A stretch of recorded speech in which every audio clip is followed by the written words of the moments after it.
We have very first podcast with Sakshi Thakur. So we need to talk with her. So Sakshi Thakur, सबसे पहले आप अपने बारे में बताइए. So right now I'm doing my MSc in MLS Pathology and previously मैंने bachelor's करी है MLT में, जो कि एक 3 साल का कोर्स होता है and right now I'm doing my MSc in Pathology. Okay, so आप पैरामेडिकल से बिलोंग करती हैं. तो आप सबसे पहले हमें यूँ बताइए कि पैरामेडिकल एक्चुअल में होता क्या है. पैरामेडिकल एक हेल्थ केयर डिपार्टमेंट का वो एक हिस्सा है जो कि एक बैकबोन कहलाता है पूरी ही मेडिकल फील्ड का.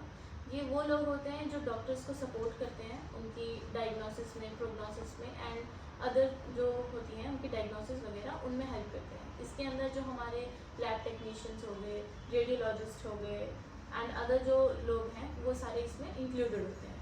Every department which is going to support the doctors in their diagnosis and prognosis, they are included in the paramedical.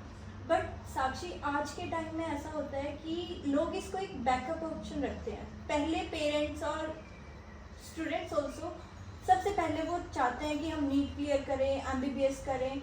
फिर वो after 3 or 4 drops they are thinking about that we have any other option. But now it is an option. But why? First of all मुझे नहीं लगता कि ये as an option treat किया जाना चाहिए, क्योंकि paramedical is not an option. इसमें बहुत ज़्यादा एक्चुअली स्कोप्स हैं, बहुत वाइड स्कोप्स हैं और we are as much as important as you think कि doctors are more important. No, it's not. Paramedical जो हेल्थ केयर वर्कर्स हैं they are also important and they play as critical role as doctor play. And it is just a stereotype in the society of India that paramedicals are not doctors and not that much valuable.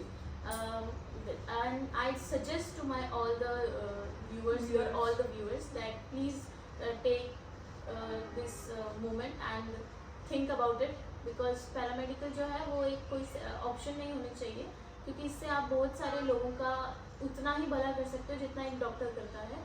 Because आपकी diagnosis, आपकी report के बिना वो doctor भी कुछ नहीं कर सकता है.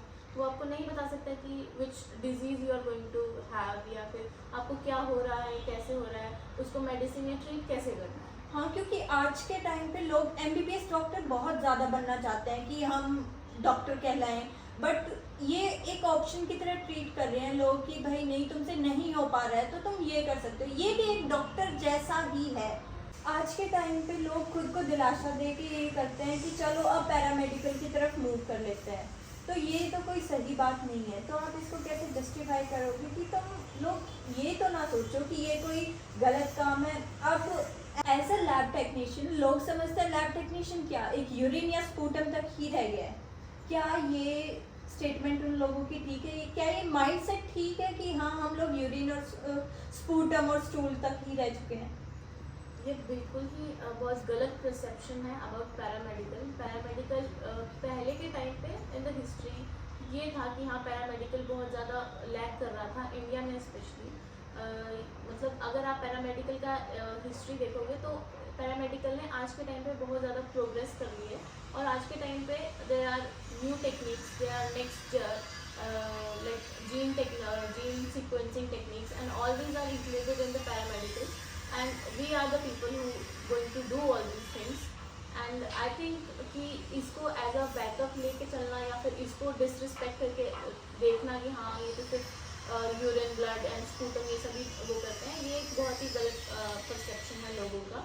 बिकॉज हम इससे बहुत कुछ कर सकते हैं. They are biopsies, they are urine cultures, we can see the whole new world of bacteria, we can see the whole new world of tissues, cells, how they are mutating, genes, RNA, DNA, these all are included in the paramedical. You can go for, if अगर हम बात करते हैं radiology की, आपके पास एक पूरा अलग एक वो है कि आप किस तरीके से वेवलेंथ के साथ खेल सकते हैं. Like radiations are there and other और डिपार्टमेंट्स आर देयर. तो वो इक्वली ही वैल्यू करते हैं. जितना डॉक्टर हमारी लाइफ में वैल्यू करता है उतना एक लैब टेक्नीशियन या अदर पैरामेडिकल जो कोर्सेज हैं वो वैल्यू करते हैं. तो आगे हमारा क्वेश्चन ये होगा कि अगर एक हॉस्पिटल से पैरामेडिकल हट जाए तो क्या इफेक्ट पड़ेगा? आई थिंक आप कभी इमेजिन ही नहीं कर सकते एक पैरामेडिकल के बिना एक हॉस्पिटल को, बिकॉज अकेला कोई डॉक्टर सिर्फ एक हॉस्पिटल नहीं खड़ा कर सकता है। हॉस्पिटल में आपको असिस्टेंट की ज़रूरत होती है।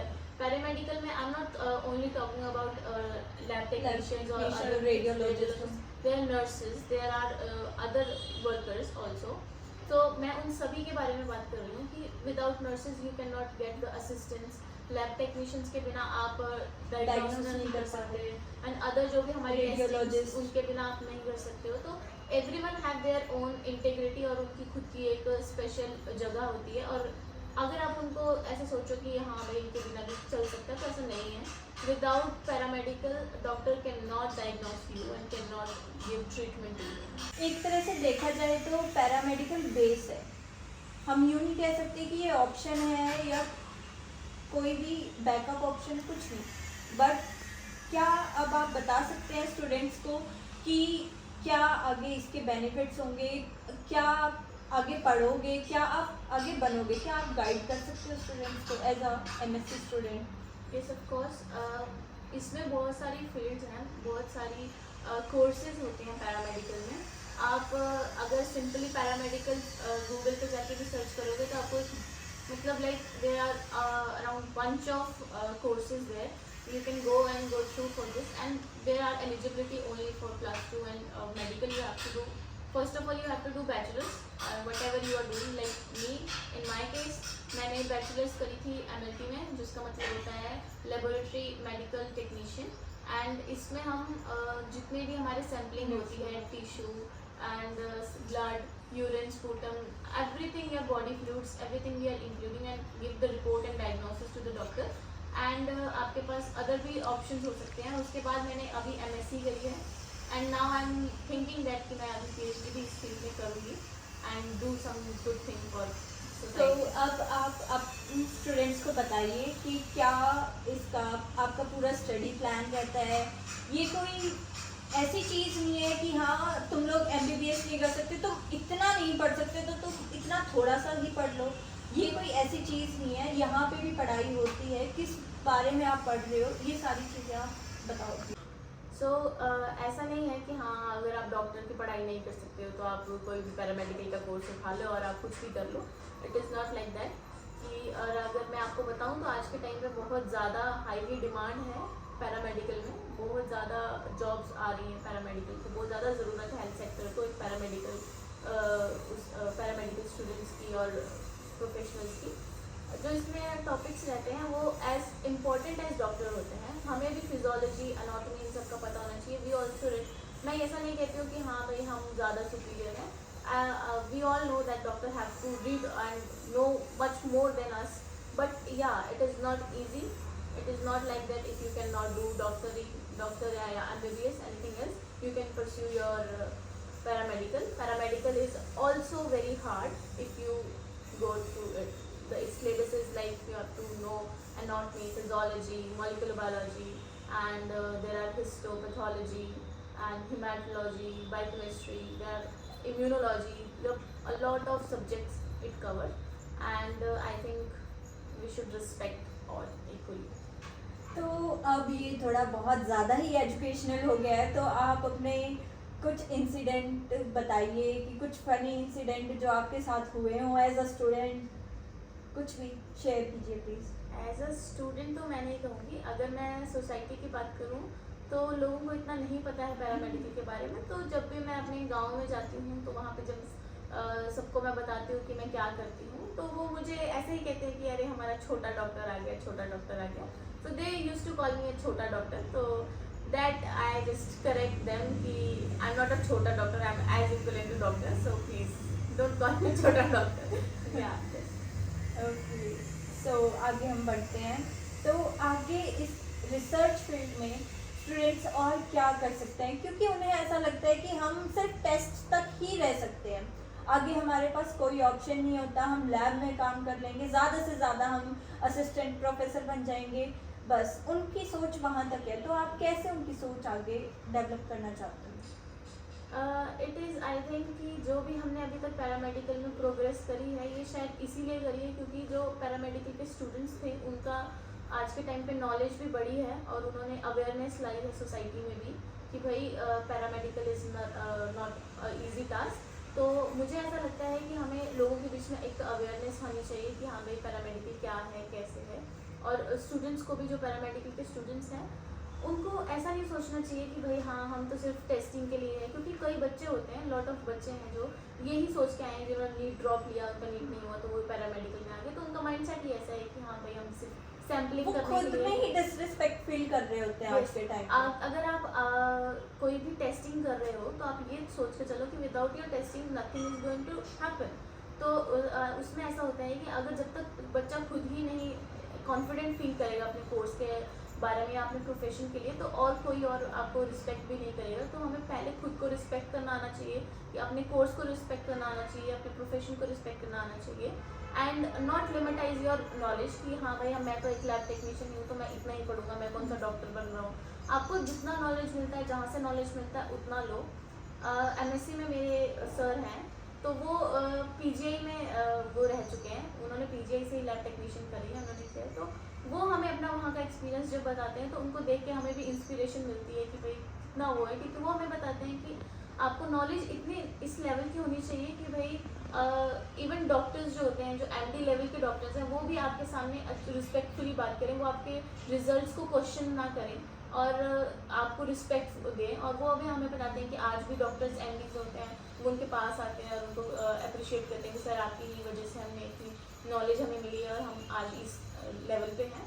तो हमें लगता है कि हमें अपने आप को ऐसे कम नहीं आंकना चाहिए और हमारी नॉलेज इतनी हो कि जो आगे डॉक्टर हमारी रिपोर्ट्स देख रहा है, रिजल्ट देख रहा है, तो हमें क्वेश्चन ना ही करें हमारी रिजल्ट। मैं एक बात और बताती हूँ आपको कि ये चीज़ हमारे ऊपर भी होती है कि हम कितना इंटरेस्ट शो कर रहे हैं। मेरी इंटर्नशिप थी सिविल 6 फेज मोहाली में, तो वहाँ पे पैथोलॉजिस्ट मेरे को खुद सिखाती थी, बताती थी ऑर्गन्स के बारे में हर चीज़, वो स्लाइड्स दिखाती थी मेरे को। तो वो कई बार हम बोल देते हैं कि नहीं, डॉक्टर के पास एक अलग ही एटीट्यूड होता है, वो भी हमें ऐसा समझते हैं कि तुम छोटे हो, तुम ये काम नहीं कर सकते, ये काम सिर्फ हमारा है। बट ऐसी चीज़ नहीं है, वो पास भी ऐसे क्वेश्चंस होते हैं कि वहाँ पे वो डॉक्टर भी, उनके लिए भी एक फुल स्टॉप हो जाता है कि हाँ ये क्या पूछ लिया।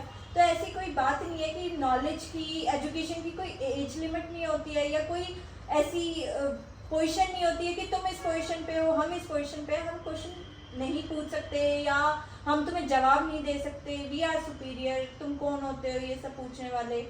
तो इस चीज़ पे हम आपको ये बताना चाहेंगे कि ऐसा कुछ नहीं होता, जहाँ से नॉलेज मिले, जैसे मिले, हमें लेनी चाहिए और कभी अपने आप को सुपीरियर नहीं समझना चाहिए या हमें यूँ नहीं फील करना चाहिए कि ओ हम एक पैरामेडिकल फील्ड से हैं, वो डॉक्टर्स हैं तो हम सिर्फ एक उनके असिस्टेंट बन के रह गए हैं, या ऐसा कुछ नहीं है।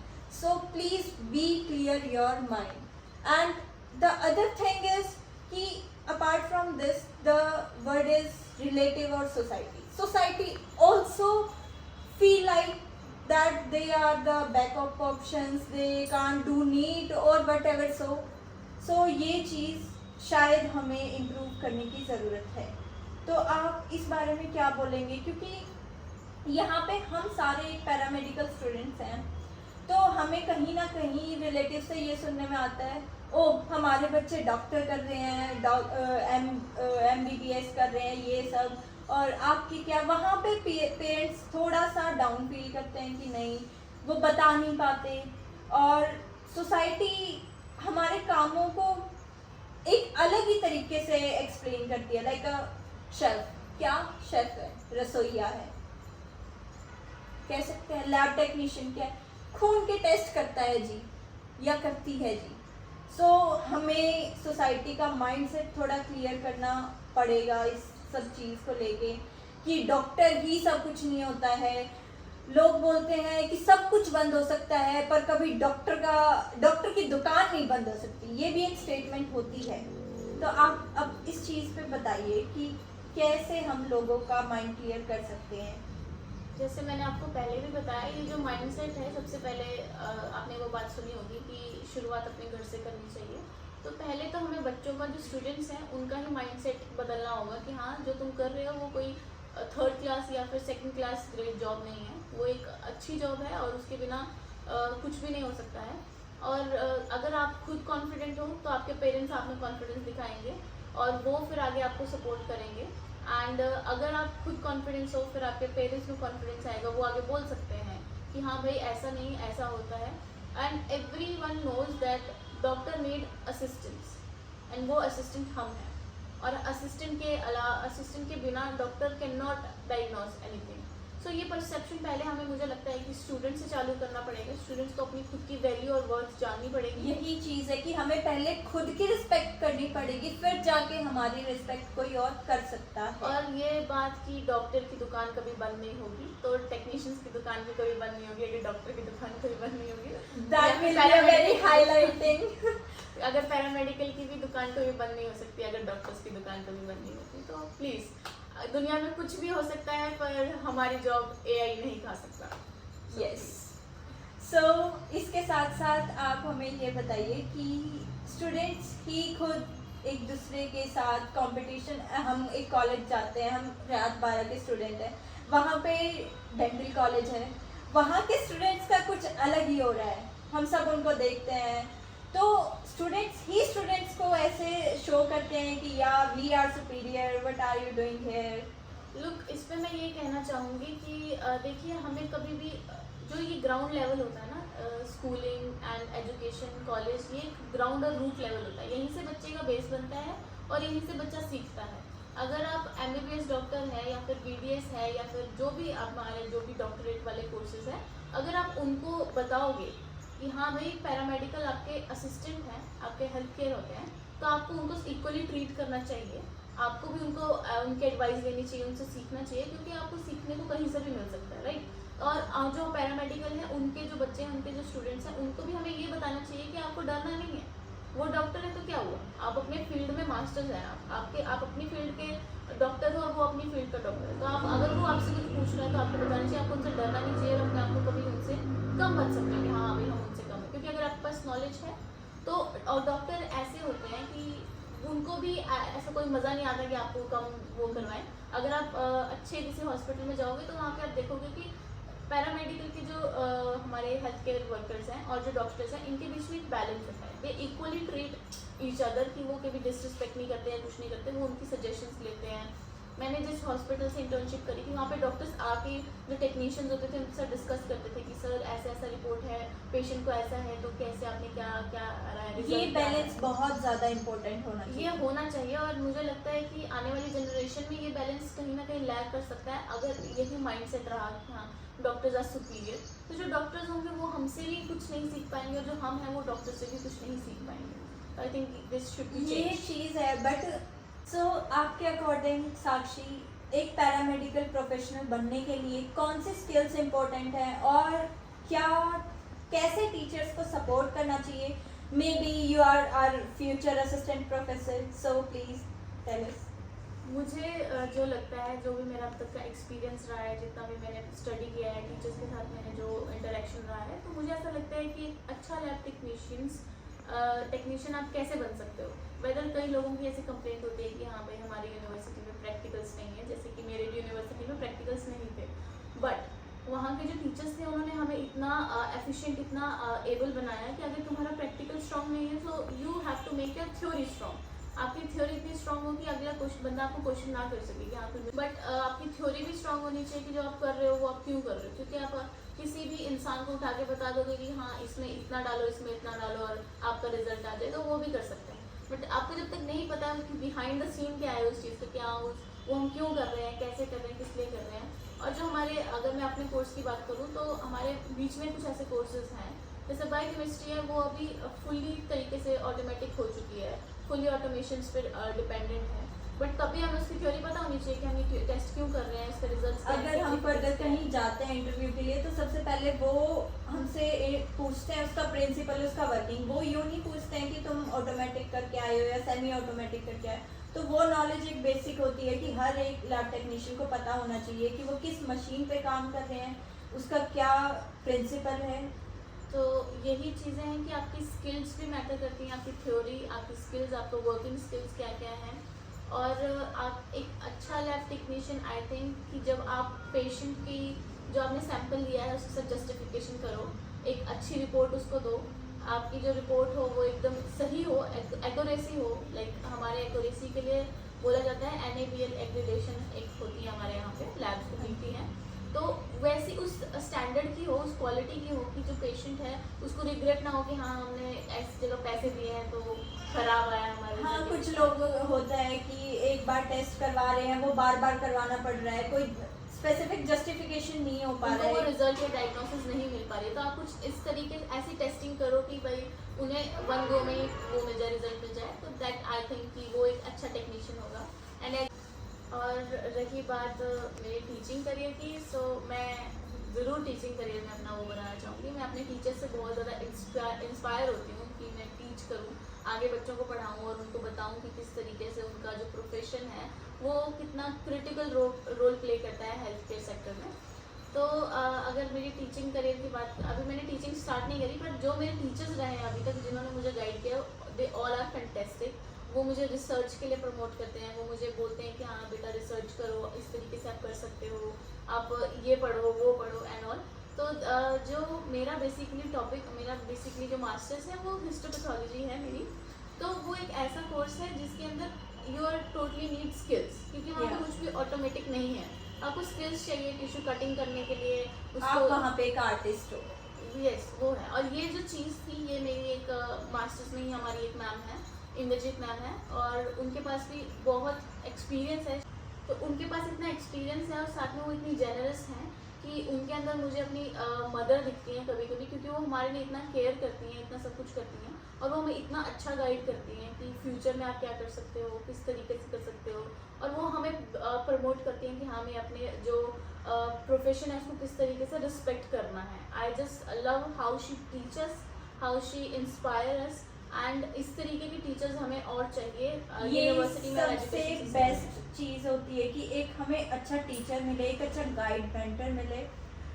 कुछ टीचर्स ऐसे होते हैं कि वो गाइड के साथ साथ हमारा फ्यूचर भी बिल्ड कर जाते हैं। Yes, वो पर्सनैलिटी अलग हो जाती है उन टीचर्स की गाइडलाइंस के अंदर जब हम आते हैं। तो ऐसे टीचर्स का आई थिंक इंडिया की जो एजुकेशन सिस्टम है उसमें बहुत ज़्यादा ज़रूरत है, और अगर ऐसे टीचर्स हमें और मिल जाए तो I think it's great for all the education system. आप आगे आने वाली वही टीचर बनने वाली ये है। भी मैं ऐसी बनूँ और सारे मेरे स्टूडेंट्स अच्छे तो उसमें जाएं, फील्ड में जाएं। और जो हर एक टीचर होता है उसका यही सपना होता है कि वो जो अपने बच्चों को पढ़ा रहा है वो आगे जाके उस चीज़ में ब्राइट वो करे। Everyone has something to take from you, कि हर किसी को कुछ ना कुछ मतलब होता है किसी से, बट एक आपके पेरेंट्स और एक टीचर्स होते हैं जो सिर्फ आपकी सक्सेस चाहते हैं, और आपकी सक्सेस से उनको भी बहुत ज़्यादा खुशी मिलती है। उनको ऐसा लगता है कि वो एज अ टीचर सक्सेस हो गए, वो एज अ पेरेंट सक्सेस हो गए। तो मुझे लगता है कि अगर आपको एक अच्छा देश बिल्डअप करना है, चाहे एक अच्छा एजुकेशन सिस्टम बिल्डअप करना है, एक अच्छी सोसाइटी बिल्डअप करनी है, तो teacher are the very crucial role वो। तो ऐसा बताइए, ये सब कुछ एक बहुत एजुकेशनल स्पीच हो चुका है, सब कुछ एजुकेशनल, तो कुछ ऐसा कि आपको क्या दिक्कत आई है, क्या फनी इंसिडेंट हुआ है कि टीचर ने आपको पनिश किया है किस चीज़ पे, कुछ तो हो। तो अगर मेरे एक्सपीरियंस की बात करें तो मेरा अगर एजुकेशन में देखा जाए तो बहुत वर्स्ट एक्सपीरियंस भी रहे हैं, और क्योंकि मेरी लाइफ में बहुत अच्छे अच्छे टीचर्स रहे तो उनकी गाइडलाइंस की वजह से ही मैं आज यहाँ तक पहुँची हूँ।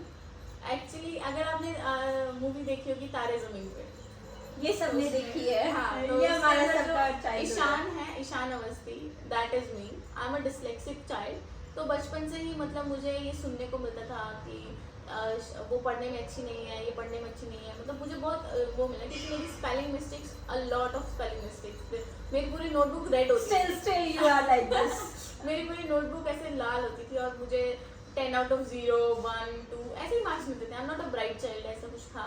तो बट यही था कि मेरे जो टीचर्स थे उन्होंने मुझे इंस्पायर किया, उन्होंने मुझे सिखाया, और हर किसी की लाइफ में एक ऐसा टीचर होता है, और अगर आपको वो ऐसा टीचर मिल रहा है तो प्लीज़ उस चीज़ को पकड़ के रखें। अगर मेरे स्कूल का एक्सपीरियंस मैं बताऊँ तो मुझे एक बार मेरी टीचर ने कहा था कि आप तो पागल है, ये तो पागल है, तो इसको स्पेशल चाइल्ड में भेजा है, तो मेरे स्पेशल केयर में भेजना चाहिए, तुम्हें स्पेशल टीचिंग की ज़रूरत है तो तुम्हें वहाँ जाना चाहिए।